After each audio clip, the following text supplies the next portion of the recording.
Magical diamond tree house. काफी समय पहले की बात है। रामपुर नाम के गांव में माधव नाम का किसान अपनी पत्नी और बेटे के साथ रहता था। वो खेती बाड़ी करके मेहनत करता और पैसे कमाता था, लेकिन दिन भर मेहनत करने के बाद भी उसके खेत की फसल अच्छी नहीं उगती थी, क्योंकि वो गरीब था और खेत में बाकी सुविधाएं करने के लिए उसके पास पैसे नहीं रहते थे। माधव की पत्नी अपने पति की ये हालत देखकर कहती है, आप दिन भर इतनी मेहनत करते हो पर मुनाफा बिल्कुल भी नहीं होता। ऐसे कैसे चलेगा जी? मुझे तो कुछ समझ नहीं आ रहा। और मैं क्या कर सकता हूँ? खाद हो या कीटनाशक, सबके लिए तो पैसे ही चाहिए और वो हमारे पास नहीं है। रोज माधव अपने खेत में काम करता। एक दिन वो रोज की तरह अपने खेत में काम कर रहा था कि अचानक उसे एक बहुत पुराना मटका खेत में मिलता है। वो उसे देखकर कहता है, अरे, ये तो काफी पुराना मटका दिख रहा है। कहीं इसमें खजाना तो नहीं? चलो खोल कर देखता हूँ। ये सोचकर माधव उस मटके को जमीन से बाहर निकालता है और उसे खोलता है, तो उसमें ना तो कोई खजाना था और ना ही कोई रुपया। ये देख माधव कहता है, अरे ये क्या क्या सोचा था और क्या हो गया? यहाँ पर खजाना तो छोड़ो, 1 रुपए का ठेला भी नहीं है और पता नहीं ये क्या गंदा सा कपड़े का टुकड़ा है। शाम होते ही माधव उस कपड़े के टुकड़े को लेकर घर चला जाता है और अपने बीवी को सारी बात बता देता है और उस कपड़े को बीवी को देते हुए कहता है, ये लो, ये कपड़ा शायद तुम्हें रसोई में काम आएगा। माधव की पत्नी उस कपड़े को साफ करके रोटियां सेकने के लिए रखती है कि अचानक से वो कपड़ा जैसे ही गर्म होता है, उस कपड़े पर एक नक्शा उभर आता है। माधव की पत्नी को ये बात समझ आती है और वो अपने पति से कहती है, अजी सुनते हो? जरा इधर आओ तो जल्दी। ये देखो मुझे क्या मिला। अरे क्या मिला? ऐसे क्यों चिल्ला रही हो जैसे कोई खजाना मिला हो? जी हाँ, कुछ ऐसा ही है। जरा देखो तो सही। माधव पत्नी के पास जाकर उस कपड़े को देखता है तो उस पर एक नक्शा दिखाई देता है। वो समझ जाता है कि वो किसी खजाने का नक्शा है। उसकी पत्नी कहती है, देखो जी, आप कल सुबह ही इस खजाने को ढूंढने के लिए चले जाओ। ठीक है, मैं कल सुबह ही खजाने की तलाश में निकल जाता हूँ। ऐसा कहकर माधव दूसरे दिन सवेरे ही उस खजाने की तलाश में निकल पड़ता है। काफी दिन चलने के बाद वो एक घने जंगल में पहुंचता है और जैसे ही वो उस जगह को देखता है तो वहां कुछ नहीं होता, सिर्फ मामूली पेड़ ही पेड़ होते हैं। उसे देखकर वो वही बैठा रोता रहता है। रोते रोते माधव वही सो जाता है, लेकिन आधी रात को अचानक कुछ रोशनी से उसकी नींद खुलती है और वह जब देखता है तो वहां उसे एक पेड़ दिखाई देता है।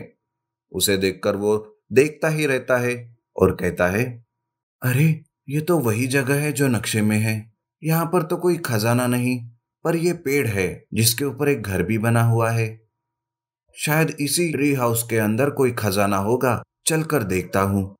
उस ट्री हाउस को देखकर माधव सीढ़ियों से ऊपर चढ़ता है, लेकिन ट्री हाउस के अंदर कुछ नहीं होता, जिस वजह से वो फिर से मायूस हो जाता है।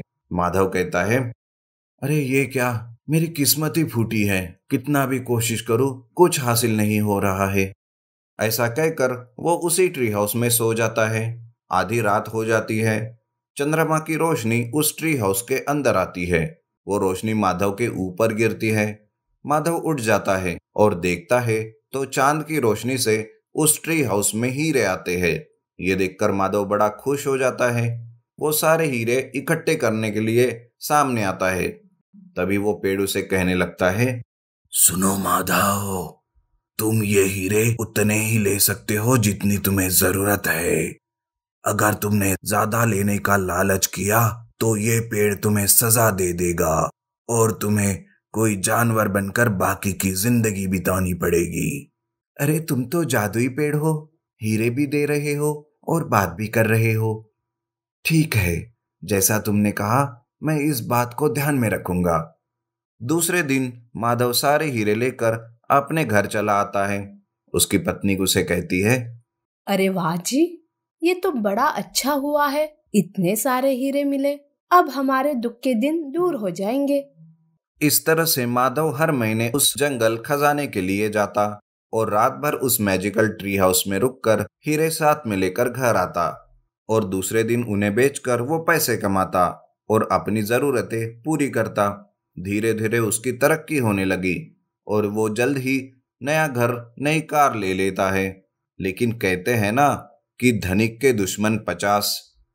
ठीक उसी तरह माधव का पड़ोसी उसकी इस तरक्की से उस पर बहुत जलने लगा था और वो उसके तरक्की का राज जानने की कोशिश करता रहता था। वो कहता है, अरे आखिर ये माधव भिखारी कहीं का इतना अमीर कैसे बन गया? इसके तरक्की का राज आखिर है क्या? मैं पता लगा कर ही रहूंगा। हर महीने की तरह इस महीने भी माधव खजाना लाने के लिए जंगल जाता है। उसके पीछे पीछे उसका पड़ोसी लल्लन भी चुपके से जाता है और वो माधव को उस मैजिकल ट्री हाउस में हीरे बटोरते हुए देख लेता है। लेकिन माधव के जाने के बाद लल्लन चुपके से उस ट्री हाउस में जाता है और वहां से ज्यादा हीरे उठाने लगता है। उसकी इस हरकत को मैजिकल पेड़ भांप लेता है और वो कहता है, अरे तुम कौन हो? क्या तुम्हें इस खजाने का नियम पता नहीं? तुमने दूसरी बार इन हीरो को लेने की कोशिश की है, इसलिए अब तुम्हें मैं श्राप देता हूं। आज के बाद तुम एक बिल्ली बनकर अपनी जिंदगी बिताओगे। ऐसा कहते ही लल्लन एक बिल्ली बन जाता है, जिसके बारे में माधव को कुछ भी पता नहीं रहता। इस तरह से माधव हर महीने उस मैजिकल ट्री हाउस में जाता और वहां से चाहिए जितने हीरे लेकर घर वापस आ और उन्हें बेचकर अपनी जिंदगी गुजारता है। अंडरग्राउंड जादुई हीरा। रसुलपुरा टाउन में अभिषेक अपने पिता सोमेश्वर को कार में बिठाकर एक जंगल में लेकर आता है। सोमेश्वर समझ नहीं पाता उसका बेटा उसे जंगल क्यों लेकर आया। यही बात अपने बेटे से पूछता है, क्या रे अभी, जंगल में क्यों लेकर आए? पापा, इस जंगल में एक अंडरग्राउंड जगह पे एक जादुई हीरा है, आपको उसे ढूंढना है। लेकिन हमारे पास तो बहुत सारा पैसा है, फिर इस जादुई हीरे का क्या काम? जादुई हीरे से हम लोगों को अद्भुत शक्तियां मिलेगी, उससे हम बहुत सारी चीजें पा सकते हैं और माँ को भी जिंदा कर सकते हैं। ऐसा कहकर सोमेश्वर को जंगल में छोड़कर कार लेकर अभिषेक वहां से चला आता है। अभिषेक के जाने के बाद सोमेश्वर सोचता है, समझ में आ गया बेटा, मैं अब तुम्हारे लिए बोझ बन गया हूं। जादुई कहानियां सुनाकर मुझे यहां छोड़कर चले गए हो। अभिषेक कार ड्राइव करते हुए घर लौट रहा था। इतने में उसका फोन बजता है। तुमने तुम्हारे पिताजी को छोड़ दिए हो या नहीं? हाँ, मैं घर लौट रहा हूँ। हाँ, लौटते समय रास्ते से कुछ खिलौने लेकर आना। आपका बेटा मुझे बहुत तंग कर रहा है। अभिषेक खिलौने लेकर घर पहुंचता है। उस रात पूनम की रात होती है। एक चमकता हुआ हीरा आकाश से जमीन पर आता है। जंगल में पेड़ के ऊपर बैठा सोमेश्वर उस चमकते हुए हीरे को नीचे आते हुए देखता है और वो एक बड़ा सुरंग बन जाता है। सोमेश्वर पेड़ से नीचे उतरकर सुरंग के अंदर अंडरग्राउंड में जाता है। वो देखता है कि जादुई हीरा चमक रहा है। तब जादुई हीरा उसे कहता है, कहो महान आदमी, आपको क्या चाहिए? हीरे को बात करते हुए देखकर सोमेश्वर शौक से आंखें चार कर देखने लगता है। वो कहता है, तुम बात कर सकते हो? हाँ, मैं सारी भाषाएं जानता हूं। तुम बताओ, तुम्हें क्या चाहिए? मैं कोई महान नहीं हूं। बहू, बेटा और पोता होने पर भी अकेला जीने वाला गरीब हूं। मैं तुम्हें धनवान कर दूंगा। तुम मेरे घर की रखवाली करोगे? लेकिन तुम्हारा घर कहाँ है? बताऊंगा। पहले तुम ये बताओ कि घर की रखवाली करोगे या नहीं? हाँ, करूंगा, लेकिन बताओ घर कहाँ है? जादुई हीरा बहुत बड़ा हो जाता है। सोमेश्वर हैरान होकर देखते ही रहता है। हीरे को लगा एक दरवाजा खुलता है। सोमेश्वर के पास सीढ़ियां आती है। सोमेश्वर उन सीढ़ियों पर चढ़कर घर के अंदर जाता है। सारा घर चमकते रहता है। वहां पर डायमंड की कुर्सी, डायमंड का डाइनिंग टेबल, डायमंड का सोफा, इस तरह सारी चीजें डायमंड के साथ चमकती रहती है। 2 नौकर भी रहते हैं। वे सोमेश्वर को देखकर नमस्कार करते हैं। सोमेश्वर भी उनका नमस्कार करता है। सारा घर घूम फिर कर हीरे से कहता है, यह अंडरग्राउंड डायमंड का घर तो बहुत ही अच्छा है। आज से तुम यही रहोगे।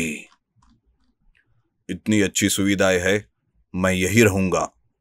लेकिन अभी बहुत भूख लगी है, खाने के लिए कुछ खाना चाहिए। वहां डाइनिंग टेबल पर तुम्हारे लिए सब कुछ तैयार है। सोमेश्वर डाइनिंग टेबल के पास जाकर देखता है तो गरम गरम चावल, चिकन, मटन, फिश, अंडा, इस तरह के सारे तरह तरह के पकवान रहते हैं। सोमेश्वर जी भर के खाना खाता है, फिर डायमंड बेड के ऊपर जाकर सो जाता है। सोमेश्वर सपने में अपने पोते को दादाजी दादाजी चाहिए कहकर कहते हुए देखता है। सोमेश्वर नींद से चौंक कर उठ जाता है। बाद में वो कहता है, ओ जादुई हीरे, एक बार मैं अपने पोते को देखकर आ जाऊंगा।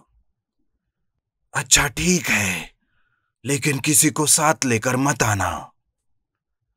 इस तरह कहकर जादुई डायमंड कार के रूप में बदल जाता है। रास्ते में हरे भरे खेत, बाकी मनुष्य और गाड़ी को जाते हुए देखकर वो खुश होता है। घर के आगे खेल रहा पोता अरुण कार को देखकर अपने माता पिता को बुलाता है। अभिषेक और मालिनी वहां आकर डायमंड कार को देखकर हैरान हो जाते हैं। सोमेश्वर कार से नीचे उतर कर आता है और अमीर बन गए अपने पिता को देखकर अभिषेक शॉक हो जाता है। पोता अरुण कहता है, दादाजी दादाजी, बिना बताए आप कहाँ चले गए थे? इस तरह अरुण के नजदीक आने पर सोमेश्वर प्यार से अरुण को गोद में लेकर प्यार करने लगता है। मालिनी अपने पति अभिषेक को अंदर ले जाकर कहती है, अभी तुम्हारे पिताजी से पूछो कि यह कार और इतना सब कुछ कहाँ से मिला।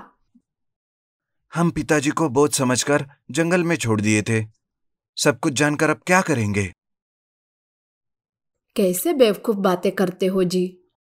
देखा नहीं तुम्हारे पिताजी ने कितना सारा पैसा हमसे छुपा कर रखा है। जंगल में ही छोड़ आए हो ना। अभिषेक चुपचाप सुनते रहता है। सोमेश्वर अपने पोते के साथ थोड़ी देर खेलकर वापस जादुई डायमंड कार में बैठकर अंडरग्राउंड डायमंड घर पहुंच जाता है।